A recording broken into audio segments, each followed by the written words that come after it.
बिस्मिल्लाहिर्रहमानिर्रहीम। अस्सलामुअलैकुम। Welcome back to Almiyaz kitchen. मैं उम्मीद करती हूँ आप सब खैरियत से होंगे। आज हम बनाने जा रहे हैं इलायची पाउडर।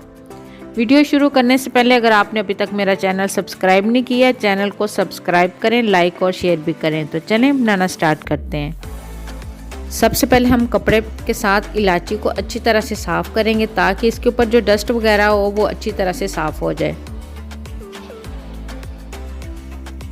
अब हम इलायची को एक मिक्सी जार में डालेंगे और इसको अच्छी तरह से पीस लेंगे।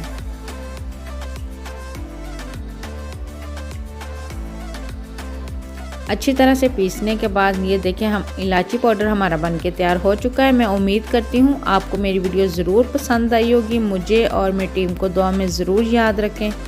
मिलते हैं नेक्स्ट वीडियो में, तब तक के लिए अल्लाह हाफिज़।